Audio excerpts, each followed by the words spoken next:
నారాయణ సమారంభాం వ్యాసశంకర మధ్యమాం అస్మదాచార్య పర్యంతాం వందే గురు పరంపరాం. దివ్యాత్మస్వరూపులైన ప్రియ ఆత్మ బంధువులారా, మనం కొంతకాలంగా ఈ ఆధ్యాత్మిక ప్రవచనములను జరుపుకుంటున్నాము. ఇందులో భాగంగా ఈరోజు సాధకునికి దినచర్య ఎలా ఉండాలి, వారికి సమయపాలన ఎలా ఉండాలి అనేటువంటి సూచనలు, సమాధానములు ఈనాడు మనం ప్రస్తావన చేసుకుందాం. ఆధ్యాత్మిక జీవన విధానములో జీవిత లక్ష్యాన్ని సాధించాలనేటువంటి సాధకునికి మొట్టమొదట వైరాగ్యం ఉండాలి. ఈ భవసాగరమైనటువంటి ఈ సంసార సాగరాన్ని దాటడానికి సరైనటువంటి సద్గురువును ఎతుక్కొని ఈ జన్మలోనే జన్మ సాఫల్యాన్ని పొందాలి, జనన మరణ ప్రవాహము నుండి విడుబడి ఆ పరతత్వాన్ని, పరబ్రహ్మాన్ని ఈ జన్మలోనే సాక్షాత్కరింపజేసుకోవాలి అనేటువంటి పరమ వైరాగ్యం ఉండాలి. అయితే ఇక్కడ గృహస్థుల గురించి చెప్పినటువంటి విషయం కాదు. బ్రహ్మచారిగా ఉన్నటువంటి వారికి ఆత్మజ్ఞానం కొరకు ప్రయత్నం చేసే వారి గురించి చెప్తున్నాం. అలాగే గృహస్థములో రాజయోగులుగా ఉన్నటువంటి వారికి వారు దైనందిన జీవితంలో అన్ని కార్యకలాపాలు చేస్తూ కూడా నిరంతరము భగవన్నామస్మరణతో చేసుకోవాలి, నిరంతరము సత్కర్మ ఆచరణ చేయాలి, నిరంతరము ఈశ్వరార్పణ భావనతో సత్కర్మలు ఆచరిస్తూ ఇంటికి వచ్చినటువంటి అతిథి అభ్యాగతులకు తమ శక్తి మేరకు దాన ధర్మాలు చేస్తూ మనకున్నంతలోనే ఎదుటివారికి సహాయం చేస్తూ మన ముక్తికి ప్రయత్నించడము రాజయోగ ధర్మం. ఇంట్లో అమ్మా నాన్న ఉన్నటువంటి వాళ్లకు, అమ్మా నాన్న ఉండే సాధకులకు మరి అమ్మా నాన్నను దైవ సమానులుగా చూసుకోవాలి. ఎందుకని? మాతృదేవో భవ, పితృదేవో భవ, ఆచార్య దేవో భవ, అతిథి దేవో భవ అని కదా మనకు ఆర్యోక్తి బోధిస్తున్నది. అందుకని ఈ జన్మకు కారణమైన తల్లిదండ్రులను ఎప్పుడు కూడా మరవకూడదు.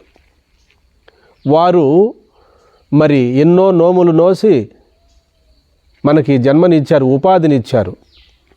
వారు ఇచ్చినటువంటి ఉపాధి రుణం తీరాలంటే ఈ భూమి మీద ఉపాధి ఉన్నంత వరకు వారి రుణం తీరదు. కాబట్టి తల్లిదండ్రులను, మాతాపితృలను దైవ సమానులుగా చూసుకుంటూ వారి ఆజ్ఞ మేరకు మనము బ్రహ్మచర్యం పాటించాలనా, లేదు సన్యాసాన్ని పాటించాలనా అనేటువంటి విషయాలను సహేతుకంగా మనం విచారణ చేసుకోవాలి. అమ్మా నాన్నకు కూడా చెప్పాలి, మీరు ఇంతకాలం ఈ సంసారం సుఖాలు అనుభవించారు, ఎప్పుడు కూడా సుఖము దుఃఖము రెండూ కలిసి ఉన్నవి కదా సంసారంలో. మనం శాశ్వతమైనటువంటి ముక్తి పదాన్ని చేరుకోవాలంటే సంసారం ప్రతిబంధకాన్ని కలిగిస్తుందని చెప్పి అమ్మా నాన్నకు చెప్పి వారి ద్వారానే మనము అనుమతిని పొందాలి. అమ్మా నాన్న సరైనటువంటి అవగాహన లేకపోతే వారికి కూడా మనం ఆత్మజ్ఞానం చెప్పడానికి ప్రయత్నించాలి. లేదు వాళ్ళే సంస్కారవంతులై మనకు ఆత్మజ్ఞానం బోధించేటట్టయితే వాళ్ళనే గురువుగా కూడా మనము స్వీకరించాలి. తల్లికి మించిన దైవము, తండ్రికి మించిన దైవము లేదని చెప్తారు. తల్లి, తండ్రి వీళ్ళిద్దరూ జన్మకు కారణమైతే మరి భవబంధముల నుండి విముక్తి చేయగలిగేటువంటి వారు సద్గురువు. గురువు తర్వాత నాలుగోది దైవం. మనం ఈ విషయాలన్నీ కూడా సంస్కారవంతులకు మాత్రమే ఇవి మదిలో స్ఫురిస్తాయి, మనసులో స్ఫురణ జరుగుతుంది. సామాన్యులకు ఎవరికి కూడా ఇటువంటి మనం చెప్పుకునేటువంటి సంస్కారాలు ఉండవు. జన్మాంతరములలో వచ్చినటువంటి సంస్కారాలు మన మనసును దైవం వైపు మొగ్గు చూపేటట్టు చేస్తుంది.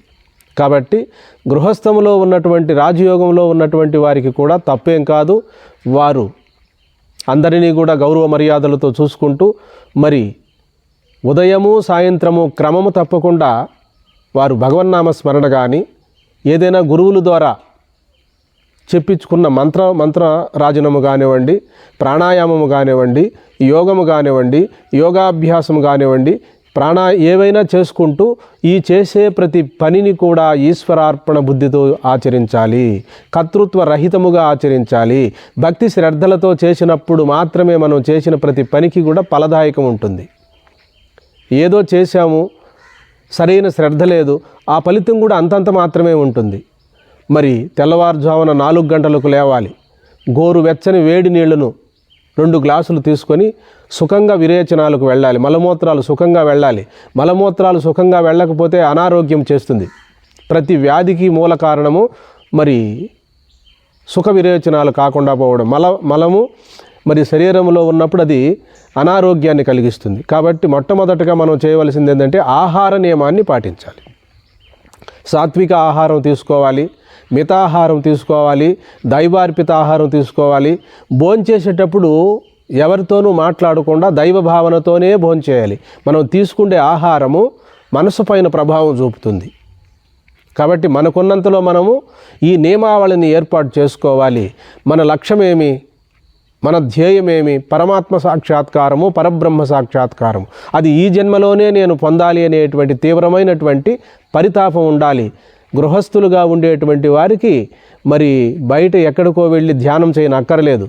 వారు ఏర్పాటు చేసుకున్నటువంటి పూజా మందిరంలోనే నిన్నటి వస్తువులను, పాత అంటే పుష్పాలను అలంకరించాం కదా, వాటిని తొలగించి ఫలపుష్పాదులను భగవంతునికి అర్పించి మరి జ్యోతిని వెలిగించి ఆ జ్యోతిలో ఏమి నూనె వెయ్యాలి అంటే ఆముదము, నూగల నూనె, కొబ్బరి నూనె, ఈ 3 నూనెలు కలిపి వేసినా ఒకటే. లేదు మనకు ఎక్కడైనా స్వచ్ఛమైన ఆవు నెయ్యి ఉంటే ఇంకా శ్రేష్టమైంది. గేదె నెయ్యి దీపారాధనకు అంత శ్రేష్టమైంది కాదు. నూగల నూనె అయినా చాలు. అప్పుడు మన పూజా మందిరంలోకి వెళ్ళి కూర్చొని కింద దర్భను పరుచుకోవాలి. దర్భ పైన తెల్లటి వస్త్రాన్ని పరుచుకోవాలి.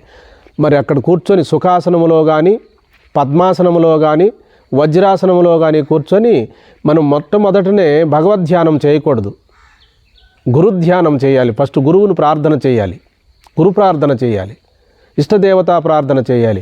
ఇవన్నీ చేసుకున్నప్పుడు మనసులో ఉన్న చికాకులు తగ్గుతాయి, మనసు నిర్మలానికి వస్తుంది. భగవన్నామ స్మరణ చెప్పినప్పుడు మనసు నిర్మలం అవుతుంది. ఆ మనసు నిర్మలమైనప్పుడు ఏకాగ్రత కుదురుతుంది. ఏకాగ్రత పరిపక్వతావస్థయే ధ్యానం, ధ్యానము యొక్క పరిపక్వతావస్థయే సమాధి. ఇట్లా అంచెలంచెలుగా సాధకుడు ధ్యానం చేసుకోవడానికి మనం ప్రయత్నించాలి.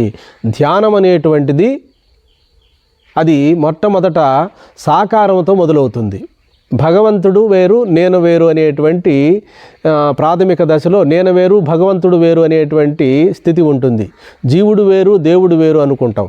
కానీ వాస్తవానికి మనం సాధన చేయగా నేను ధ్యానము చేస్తున్నటువంటి పరమాత్మ ఏదో కాదు, అది నా స్వరూపమే, నా స్వస్వరూపమే అనేటువంటి స్థితి మనకు కాలక్రమేపీ సాధనా పరిపక్వతావస్థలో మనకు సాక్షాత్కారం అవుతుంది. కాబట్టి పట్టు వదలని విక్రమార్కునిలాగా ప్రతిరోజు కూడా మనము సాధన చెయ్యాలి.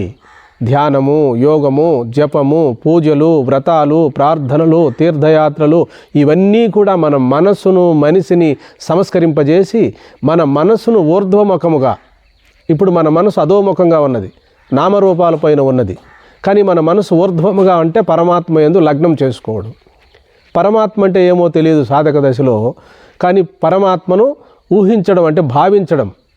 నామరూపాలను శంకు చక్ర గదాధారుడుగా విష్ణుమూర్తిని భావన చేయడం, లేదా మరి పరమేశ్వరుని త్రినేత్రధారిగా మనం మనసులో భావన చేయడం, శివపంచాక్షరీ మంత్రాన్ని మననం చేయడం, అష్టాక్షరీ మహామంత్రాన్ని మననం చేయడం, ఇలాంటివన్నీ చేస్తూ ఉన్నప్పుడు ఇది ఉపాసన అవుతుంది. ఉపాసన అమోఘమైన ఫలితాన్ని మనకిస్తుంది. ఏమిస్తుంది? మనసు స్వచ్ఛమై నిర్మలమై ఏకాగ్రతను చెందుతుంది. ఆ ఏకాగ్రతలో నేనెవరు, పరమాత్మ అంటేనేమి, జగత్ అంటేనేమి, జీవుడంటేనేమి అనేటువంటి ఆత్మవిచారణ మొదలవుతుంది.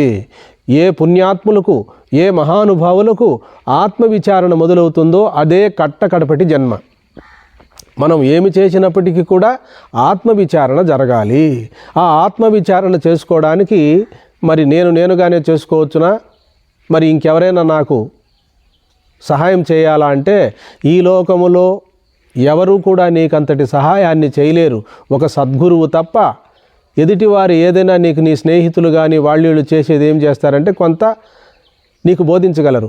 మరి సమూలముగా నీలో ఉన్న అజ్ఞానాంధకారాన్ని పటాపంచలు చేసి ఆ పరిపూర్ణ పరబ్రహ్మ తత్వాన్ని నీ స్వరూపమును నీకు బోధించగలిగేటువంటిది సద్గురువు మాత్రమే. అందుకే శాస్త్రములలో స గురుమేవాభిగచ్చేత్ శ్రోత్రియం బ్రహ్మనిష్టం.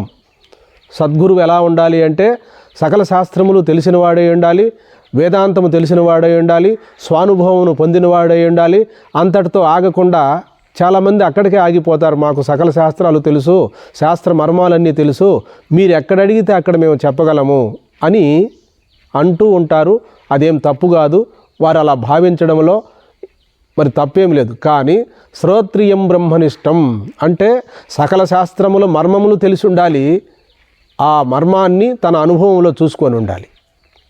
సకల శాస్త్రముల యొక్క ఆంతర్యాన్ని అంతరార్థాన్ని గ్రహించిన వాడై బ్రహ్మసాక్షాత్కార జ్ఞానం కలిగిన వాడై ఉండాలి గురువు.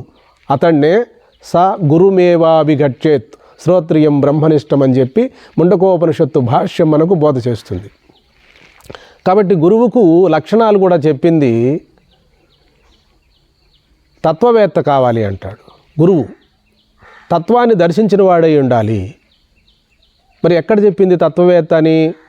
నాసతో విద్యతే భావో నభావో విద్యతే సతః ఉభయోరపి దృష్టాంతః స్త్వనయో తత్వదర్శభిః. భగవద్గీతలో శ్రీకృష్ణ పరమాత్మ 2వ అధ్యాయంలో 16వ శ్లోకంలో చెప్పాడు. అదేవిధంగా శిష్యునికి లక్షణాలు ఏం చెప్పింది? తద్విద్ది ప్రణిపాతేన పరిప్రశ్నేన సేవయా ఉపదేక్షంతి తే జ్ఞానం జ్ఞానినా తత్వదర్శభిః. సేవ చేసి వినయముగా అనుకూలంగా ప్రశ్న వేసినప్పుడు గురుదేవ ఆత్మ అంటేనేమి, పరమాత్మ అంటేనేమి, జీవుడు అంటేనేమి, దేవుడి నుండి జీవుడు ఎందుకు విడుపడ్డాడు అనేటువంటి అనేక సంశయాలన్నిటినీ కూడా వినయముగా ప్రశ్న వేసినప్పుడు ఆ తత్వదర్శి అయినటువంటి సద్గురుమూర్తులు మీకు ఆత్మజ్ఞానాన్ని బోధించి ఇప్పుడికిప్పుడే ఇక్కడే సద్యోముక్తిని, ఆ కైవల్యాన్ని మీకు దారి చూపుతారు, ఆ స్థితిని పొందేదానికి దారి చూపుతారు. గురువు కూడా ఆత్మజ్ఞానానికి దారి చూపుతాడే కానీ ఆత్మజ్ఞానానికి నీవే శ్రవణ మననాదులు చేసుకొని దర్శించాలి. కాబట్టి రాజయోగులుగా ఉన్నటువంటి వారికి ప్రత్యేక నియమాలేమీ చెప్పలేదు. వారు ప్రాతకాలములోనే లేచి వీలున్నంత వరకు 4 గంటలకు లేవాలి. సాధకులుగా ఉండేవారు ప్రతి ఒక్కరూ కూడా 4 గంటలకు ఎందుకు లేవాలంటే ఆ సమయంలో తమోగుణం ఆవరించి ఉంటుంది. చల్లటి నీళ్లను స్నానం చేసినప్పుడు, శీతల జలాన్ని స్నానం చేసినప్పుడు అజ్ఞానం తొలగి తమోగుణం తొలగి మనలో సత్వగుణం వస్తుంది. స్నానం చేసేటప్పుడు కాస్త బాధ అనిపిస్తుందే కానీ సక్రమంగా మనం పూజా గదిలో కూర్చొని చక్కగా ధూపదీప నైవేద్యాలు ఫల పుష్పాదులను భగవంతునికి సమర్పించినప్పుడు అక్కడ కలిగే ఆనందము చాలా ఉంటుంది. ఆ ఆనందం ఎలా కలుగుతుందంటే సాత్విక గుణంతో ఉంటాం మనం. భగవంతుని ఆరాధన చేసేటప్పుడు రజోగుణము తమో గుణం ఉండవు. అందుకని సాత్విక గుణము యొక్క లక్షణం ఏమి? భగవత్ స్వరూపము. సాత్విక గుణం అనగా ఏదో కాదు, అది పరమాత్మ స్వరూపమే. భగవత్ తత్వాన్ని అనుభవానికి తెచ్చుకోవడానికి సాత్విక గుణం ఎంతో అభివృద్ధి జరగాలి, ఎంతో సహాయపడుతుంది. కాబట్టి ఆహారాన్ని మితంగా తీసుకోవాలి, మరి న్యాయార్జిత ఆహారం ఉండాలి, దైవార్పిత ఆహారం ఉండాలి, మౌనంగా భోంచేయాలి. భోంచేసిన తర్వాత వెంటనే ధ్యానానికి ఉపక్రమించకూడదు, యోగాభ్యాసం చేయకూడదు, ప్రాణాయామం చేయకూడదు, మంత్రజపము కేవలం మంత్రజపం మాత్రం ఏదైనా చేసుకోవాలనుకుంటే చేసుకోవచ్చు. ఎందుకని?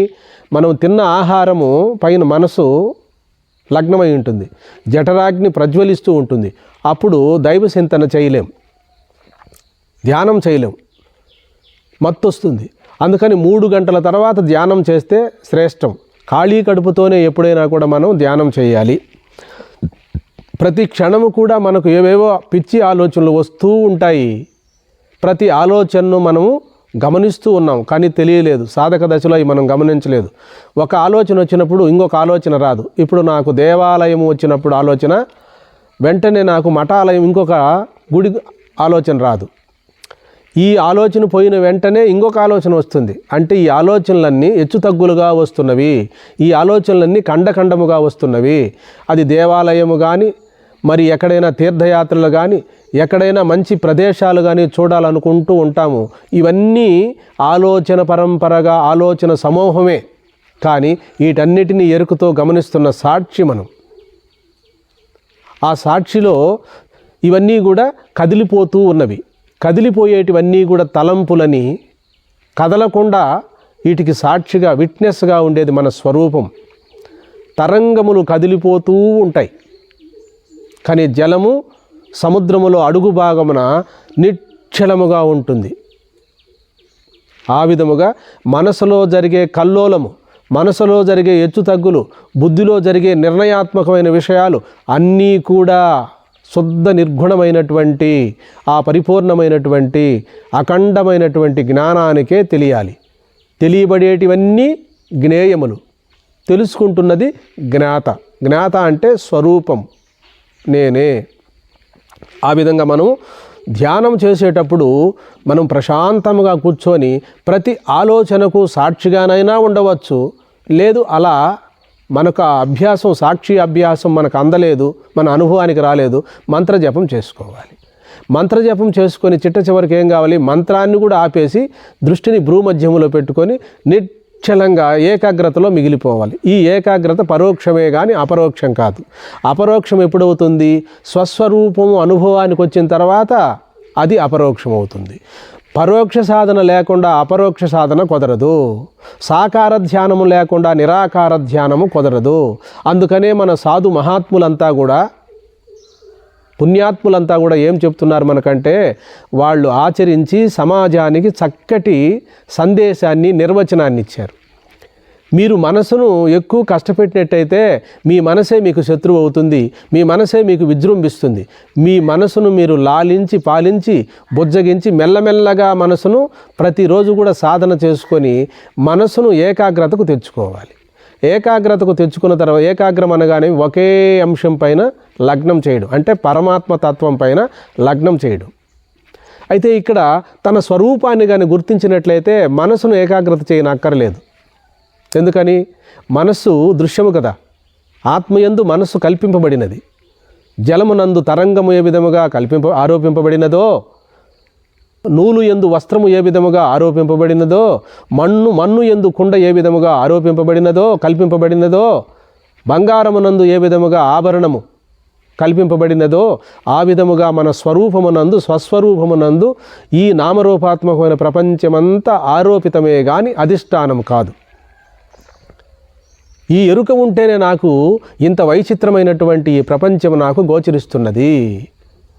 దీనికి కారణము నేనే. ఈ స్వరూపము జ్ఞానం ఉంటేనే నాకు జ్ఞేయ ప్రపంచమంతా తెలియబడుతున్నది అనేటువంటి ఏ విజ్ఞుడికి ఈ సత్యం తెలియబడుతుందో వారికి సాక్షి అనుభవం వచ్చేస్తుంది. ఏమి విన్నా, ఏమి మాట్లాడినా లోపల ప్రతి విషయానికి కూడా తాను సాక్షి కదా, తన అనుభవ స్వరూపుడై ఉన్నాడు. అనుభవం మీదనే ఇవన్నీ వస్తూ ఉన్నవి. అనుభవం అంటే ఏమి? ఉన్నాననేటువంటి కేవల స్ఫురణ, కేవల సత్తు చిత్తు ఆనంద స్వరూపమైన పరమాత్మ స్వరూపం తన స్వరూపం. ఆ విధముగా ధ్యానం చేసేటప్పుడు అంచెలంచెలుగా ధ్యానం చేసుకుంటూ నామజపము దగ్గర నుండి, ప్రార్థన దగ్గర నుండి, ధ్యానము దగ్గర నుండి చివరకు ఆత్మానాత్మ విచారణ చేసుకొని స్వస్వరూపమాత్రుడై మిగిలిపోవడమే ఇందులో ఉన్న ఆంతర్యము. స్వస్వరూపం అనగానేమి? నేను జీవుని యొక్క యథార్థ స్వరూపము, స్వస్వరూపము, నా యథార్థ స్వరూపము. ఇప్పుడు నా స్వస్వరూపం కాదా? కాదు. మరి ఇంకేమి? శరీరమే నేను అనుకున్నాను కదా, అందుకని ఇది స్వస్వరూపం కాదు. శరీరం జడం కదా. శరీరాన్ని ఏ జ్ఞానం చేత తెలుసుకుంటున్నాము? కాలు, చెయ్యి, కన్ను అని. కానీ తెలుసుకుంటున్నటువంటి దృక్కు కదా నేను, ఆ చైతన్యం కదా. నాకు తెలియబడుతున్న ఈ శరీరం దృశ్యము కదా, శరీరం విషయము కదా, నేను విషయిని కదా అని మనం గుర్తు చేసుకోవాలి. కాబట్టి రూపము, స్వరూపము, స్వస్వరూపము, మూడు పదాలు ఇవి. రూపము మనకు కనపడతా ఉంది. స్వరూపం నా యొక్క జీవుడు, నేనే ప్రమాత. స్వస్వరూపం ప్రమాత కాదు, ఇంకా జీవుడు కాదు. స్వస్వరూపం అంటే సాక్షాత్తు పరమాత్మ స్వరూపం అనేటువంటి సత్యాన్ని ఏ రోజుటికైనా మనం సద్గురువుల ద్వారా శ్రవణం చేసి, మననం చేసి, నిధిధ్యాసనలో సాక్షాత్కారాన్ని పొందాలి. బ్రహ్మ సాక్షాత్కార జ్ఞానం అంటే తన స్వరూపాన్ని యథార్థముగా ఉన్నది ఉన్నట్టు అనుభవానికి తెచ్చుకోవడమే బ్రహ్మ సాక్షాత్కారము, ఆత్మ సాక్షాత్కారము, పరమాత్మ సాక్షాత్కారము, ఈశ్వర సాక్షాత్కారము. ఇవన్నీ కూడా పరబ్రహ్మ సాక్షాత్కారం. పరబ్రహ్మ సాక్షాత్కారం అనగానేమి, అది ఎక్కడో ఉంది కాదు, ఆ స్వరూపమే. నేనే పరమాత్మ స్వరూపుడై ఉన్నానని సకల శాస్త్రములు, ఉపనిషత్తులు అన్నిటిని కూడా గురువు ద్వారా విని ఆ స్వరూపానుభవాన్ని పొందడమే బ్రహ్మ సాక్షాత్కార జ్ఞానం. అదే బ్రహ్మజ్ఞానం. కాబట్టి ధ్యానం చేసేటప్పుడు మెల్లమెల్లగా ధ్యానం చేసుకోవాలి. మనం సాధకులు మరి మధ్యాహ్నం ధ్యానం చేసుకోవచ్చా అంటే 1 గంట విశ్రాంతి తీసుకోవాలి. తర్వాత ఆ పడుకున్న దగ్గరనే ధ్యానం చేసుకోవాలి. అలాగే రాత్రి 8 గంటలకు వీలైనటువంటి వారికి 8 కానీ 9 లోపల ధ్యానం చేసుకోవాలి. 10 గంటల తర్వాత నిద్ర వస్తుంది, అక్కడ చేయకూడదు. అలాగే రాత్రి తెల్లవారుజామున 3 గంటలకు అవకాశం ఉన్నటువంటి వాళ్ళు ప్రాణాయామం కానీ, మరి మంత్రజపం కానీ, లేదా ధ్యానం కానీ, ఆత్మవిచారణ కానీ చేసుకుంటే అది అమృత వేళ, బ్రాహ్మీ ముహూర్తం. ఆ టైంలో మరి మహనీయులంతా కూడా భగవంతుని ప్రార్థన చేస్తూ ఉంటారు. వారిలో మన మనసు కూడా కలిసిపోతుంది, మనకు శక్తి వస్తుంది. కాబట్టి ఇట్లా మనము ఆహారం కూడా మరి ఏ ఆహారాన్ని అంటే ఆహారాన్ని తీసుకోకుండా ఉప్పు, పులుపు, కారము సమపాళ్లలో ఉండే ఆహారాన్ని తీసుకోవాలి. తీసుకుండే ప్రతి ఆహారం అయితేనేమి ప్రతి విషయం కూడా దైవార్పితమై ఉండాలి. కాబట్టి మనకు ఏమి కనపడుతున్నదో అదంతా కూడా నేననేటువంటి ఎరుక మీదనే భాషిస్తున్నది. నాకు ఏమి వినపడుతున్నదో అదంతా జ్ఞానం మీదనే నాకు వినపడుతున్నది. కాబట్టి ఈ త్రిపుటి ఉంటుంది. శబ్దం వేరు, రూపం వేరు, ఆలోచనలు వేరు కాదు. వీటన్నిటినీ గమనిస్తున్నటువంటి లోపల ఉన్నటువంటి ఆత్మస్వరూపము. ఆ ఆత్మరూపం ఉంటేనే రూపాన్ని నేను కంటి ద్వారా చూస్తున్నాను. ఆ ఆత్మ ఉంటేనే చెవి ద్వారా శబ్దాన్ని వింటున్నాను. ఆ ఆత్మస్వరూపం ఉంటేనే మనసుతో ఆలోచిస్తున్నాను. ఆ ఆత్మస్వరూపం ఉంటేనే బుద్ధితో నిర్ణయిస్తున్నాను. ఆ ఆత్మస్వరూపం ఉంటే నడుస్తున్నాను, మాట్లాడుతున్నాను, ఉపన్యాసం చేస్తున్నాను, మీరు వింటున్నారు. శ్రోత, వక్త, జనార్దన ఉపాధులు వేరే కానీ చెప్పేవారిలోనూ వినేవారిలోనూ సర్వసృష్టిలో ఉన్నది కూడా ఒకే ఒక ఏకాంశం. అదే పరబ్రహ్మ స్వరూపం. ఉన్నది పరబ్రహ్మమే, కనపడుతున్నది దృశ్యం. ఉన్నది బంగారమే, కనపడుతున్నది ఆభరణం. ఉన్నది జలమే, కనపడుతున్నది తరంగం. ఉన్నది మన్నే, కనపడుతున్నది కుండ. ఉన్నది నూలే, కనపడుతున్నది వస్త్రం. అలాగా అధిష్టానమైన పరిపూర్ణ పరబ్రహ్మము లేక రెండో పదార్థము లేదు అని ఏనాడైతే మనము ధ్యానము ద్వారా కానీ, మరి యోగము ద్వారా కానీ, ఉపాసనల ద్వారా కానీ, సరాసరి సద్గురువు ద్వారా ఆత్మతత్వాన్ని విచారించి ఆత్మానాత్మ విచారణలో నేను దృక్కును, నాకు కనపడుతున్నది దృశ్యము, ఏనాటికైనా నేను సర్వదృక్కుగా మిగిలిపోవాలనేటువంటి ఆ పరితాపము, ఆ యొక్క సూక్ష్మబుద్ధి మీకు ఎప్పుడు కలుగుతుందో అప్పుడే జీవన్ముక్త అవస్థ ప్రాప్తిస్తుంది. అంటే జీవించి ఉండగానే నేను దేహము కాదు, నేను మనసు కాదు, నేను బుద్ధి కాదు. ఎందుకు కాదంటే ఇవన్నీ నాకు తెలియబడుచున్నవి, రాగద్వేషాలు తెలియబడుచున్నవి, లోపల హెచ్చుతగ్గులన్నీ కూడా నేను గమనించగలుగుతున్నాను. గమనించే నేను వేరు, తెలియబడేటివన్నీ వేరు. కాబట్టి దృశ్యాలన్నీ తెలియబడుతున్నవి. మనసు దృశ్యము, ఆలోచనలు దృశ్యము. అయితే ఇంతకు పూర్వం ప్రవచనాల్లో మనసు కూడా బ్రహ్మం అంటేనే స్వామి, ఇప్పుడు మనసు ఎట్లా దృశ్యమైందంటే విషయ చింతనలతో కూడిన మనసు దృశ్యం. ఆత్మవిచారణ చేసే మనసు బ్రహ్మము కంటే వేరు కాదు. విషయ చింతనలు మానుకున్న తక్షణమే అదే మనసు బ్రహ్మాకారం చెందుతుంది. విషయాకారంగా ఉన్న మనసు బ్రహ్మాకారం చెందుతుంది. తరంగముగా ఉన్నప్పుడు మాత్రము మనము అది వేరుగా ఉందనుకుంటున్నాం. తరంగముగా ఉన్నప్పుడే అంతర్గతముగా అనుసృతంగా లోపల ఉంది కదా జలము. ఆ జలాన్ని చూడడమే నిజమైనటువంటి జ్ఞాన దృష్టి. కుండను చూస్తూ ఉండగానే లోపల అనుసృతంగా ఉంది కదా లోపల మన్ను, దాన్ని చూడడమే విజ్ఞాన దృష్టి. ఇప్పుడు నగను చూస్తున్న వెంటనే లోపల సూక్ష్మంగా ఉన్నటువంటి బంగారాన్ని చూడడమే విజ్ఞాన దృష్టి. అలాగే నామరూపాత్మకమైన ప్రపంచాన్ని చూస్తూ ఉండగానే తన స్వరూపాన్ని గుర్తిస్తూ ఆ స్వరూపం పైన ఇది భాషిస్తున్నది అంటే అది విజ్ఞాన దృష్టి. కాబట్టి మన మహనీయులు మనకు ఏర్పాటు చేశారు.